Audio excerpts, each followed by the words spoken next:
graduates of the class of 2025, faculty and family members, colleagues and friends.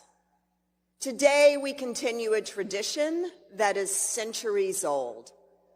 On the Sunday before commencement, Yale presidents have stood behind this rostrum to impart a few words about the world that awaits our graduates beyond Phelps Gate.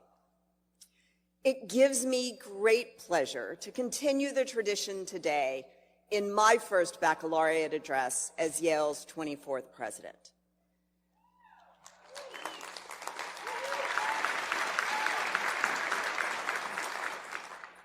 But before I share a few reflections, I want to commence by recognizing this class.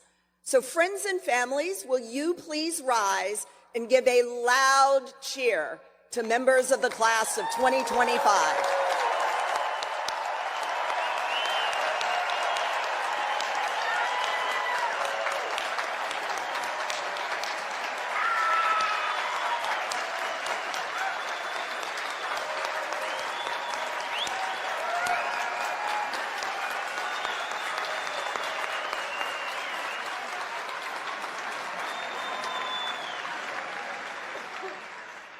Now, graduates, it's your turn. Members of the class of 2025, will you please rise and return the favor by recognizing all those who have supported you?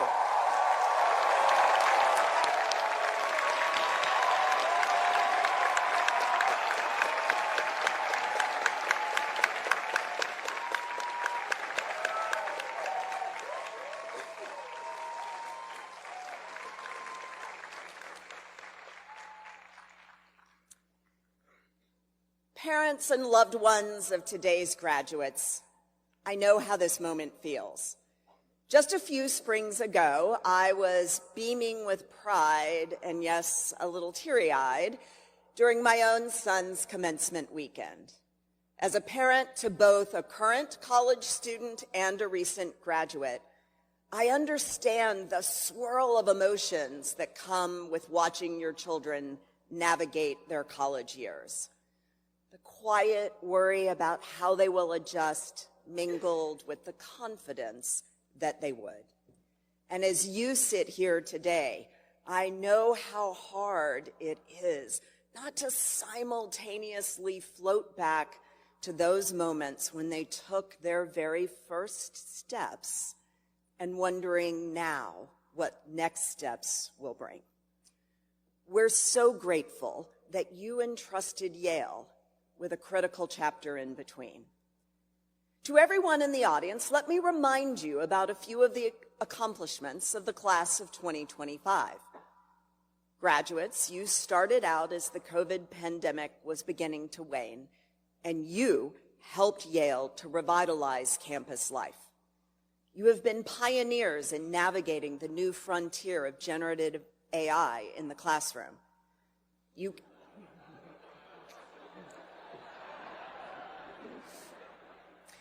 count among your ranks Rhodes, Marshalls, Goldwater, and Schwartzman scholars, and even an Olympic medalist.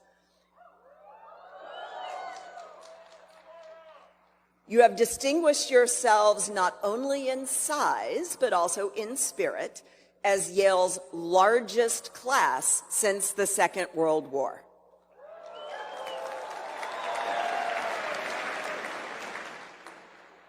Along the way, you've challenged grandmasters in chess,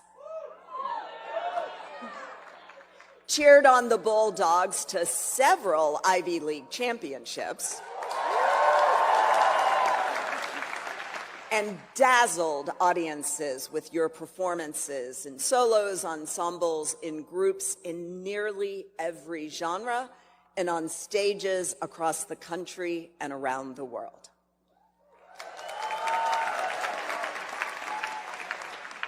You've marked personal milestones and developed friendships that will shape a lifetime.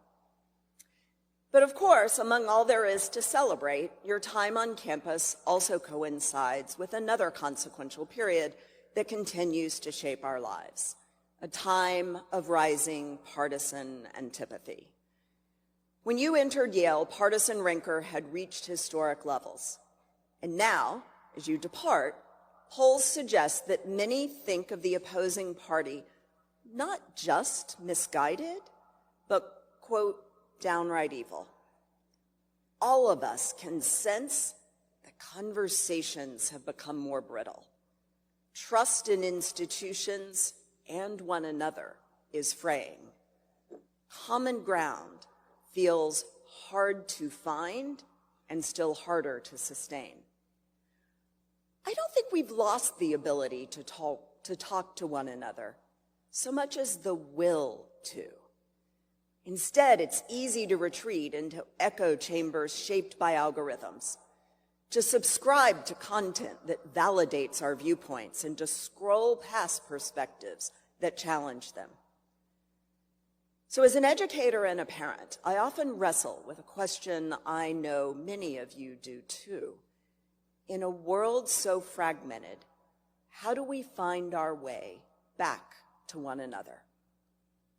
How can we shape our shared future when the ties that bind us feel so tenuous, if not already broken? So some of you have gotten to know me this year, and so it may not come as a surprise that I seek inspiration in history and in art.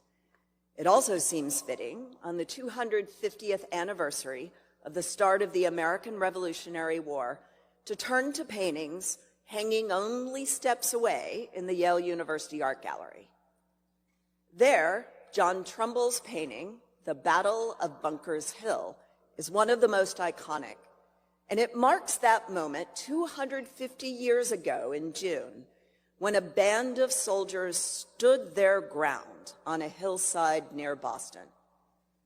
The scene, as you can see, unfolds beneath swirling plumes of thick smoke, the air acrid with cannon fire and laced with sacrifice. British forces have breached American lines. The fate of a young nation hangs in the balance. And Joseph Warren, the American Major General, has fallen in what would become one of the first major battles in the War for Independence. In death as in life, General Warren roused the revolutionary cause. But in Trumbull's masterpiece, he distills the importance and drama of that day to a moment of humanity amidst the awful brutality of war. In Trumbull's composition, the slashing diagonal animated by the billowing flags and the chaos of red-coated men and revolutionaries in battle stands in tension with the moment of stillness at the center of the canvas. There, British Major John Small steps in to stop a fellow redcoat from bayoneting the fallen body of the heroic Joseph Warren. In that moment, one man preserves the dignity of a dying foe with an unexpected gesture of compassion amid chaos. One man, taming the passions of war, chooses mercy, chooses to see the man who was his friend instead of the general of an opposing force. Ours is an institution that predates the revolution, and many Yaleys played pivotal roles in the nation's founding. This history matters not only because of Yale's age, but also because of the leadership we've shown in pursuit of the ideals that shaped this country, chief among them the pursuit of liberty. But let us also remember that those founding ideals were aspirational from the start, and we have fallen short in our history, including toward the people of this land and those who contributed to this country even as they were denied its freedoms. But we have always been a people striving to live up to our ideals, and that is why the journey remains unfinished and why we must continue it with humility. Fellow art historians have noted how astonishing it is that Trumbull does not focus on the outcome of the battle so much as the nobility of its participants. By spotlighting Major Small's intervention, Trumbull honored an officer equally distinguished by acts of humanity and kindness to his enemies as by bravery and fidelity to the cause he served. The kind of courage that Trumbull invites us to see is the kind we too often overlook. The courage to practice restraint over retribution.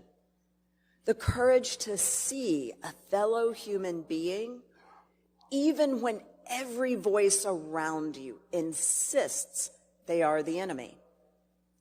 The courage, in short, to show compassion. Compassion, as I suspect Major Small understood, is not the absence of conviction. It is not weakness, and it is certainly not retreat. It is, in fact, an act of radical strength in its rarest form. It is the idea that even in our most consequential disagreements, that even when the stakes are as significant as life and liberty, we must find ways to recognize our common humanity.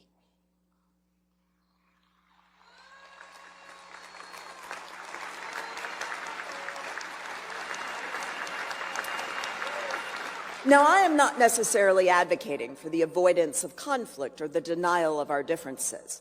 In a vibrant, pluralistic society, disagreement is inevitable, indeed welcomed.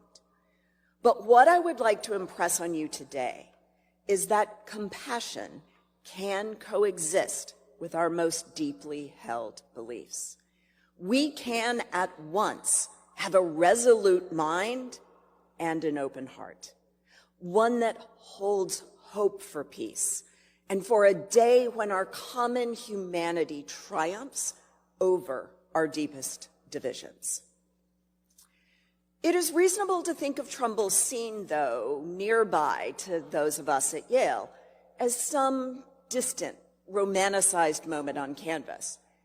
Yet Trumbull captured for a nation not only the events, but also the values that stood at the heart of our new country. In his series of paintings and prints that celebrate the creation of the United States, Trumbull helped shape the collective memory of the sacrifice, the bravery, and the spirit of generosity at the heart of our origin story. Incidentally, Trumbull is interred beneath the Yale University Art Gallery itself. His legacy and the ideals of America he documented, quite literally, part of Yale's foundation. While you will likely never face circumstances similar to those of Major Small on Bunker's Hill, you will, without question, encounter division. You may be tempted to turn away from those who do not agree with you. It is precisely in those moments that you must lean in on what you have learned at Yale, to listen, especially when it would be easier to dismiss, to extend grace, even when grievance feels warranted, to defend your ideals without demeaning those who disagree with them. In my first year as president, I have been moved by our community's spirit to exemplify these principles. I've watched as veterans who have served in combat zones now show valor in the classroom by engaging openly and respectfully with fellow students about the complexities of war. I've seen faculty members, like those involved in the law school's Crossing Divides program, convene leaders from opposing sides of contentious debates to explore how they bridge differences and find new ways forward. And I've had the privilege of meeting eminent alumni like Henry Louis Gates, Jr., who turned a personal injustice into a public display of generosity. After a painful incident in which he was wrongly arrested on his own front porch on the suspicion of breaking into his own home, Professor Gates chose not to retreat into resentment, but to instead sit down with the arresting officer. Some of your family members may well remember that the two men met at the White House for what became known as the Beer Summit. Of course, the summit was not some grand solution to the broader issue it concerned. No single conversation could be. But it was a small gesture of hope. A hope that when we sit together, speak openly, and acknowledge our shared humanity, we can create space for understanding and even unexpected connections to take root. As a remarkable postscript, Professor Gates found not only common ground with the arresting officer, but a distant relative. The two discovered that they descend from the same ancestor, reminding us of how interwoven our lives often are if we summon the courage to look more closely and listen more carefully. As Yale graduates, you are uniquely equipped to do so. You have spent 4 years in an environment that celebrates the balance of excellence and empathy, rigorous thought, and human connection. So yours is now the rare privilege and the solemn responsibility to live what you have learned, to mend what has been broken, to lift up where others have torn down. In the coming days and years, you will assume leadership roles across every sector of society. Some of you will pursue scientific breakthroughs, others artistic endeavors. Some will build businesses, others will shape policy. Whatever path you choose, I urge you to heed the humanity on view just a few steps away on Trumbull's campus. To remember that in even those moments of profound conflict, we can choose instead to be guided by a spirit of compassion. That we can choose to act with dignity towards those with whom we disagree. That in a world divided, civility may be our most revolutionary act.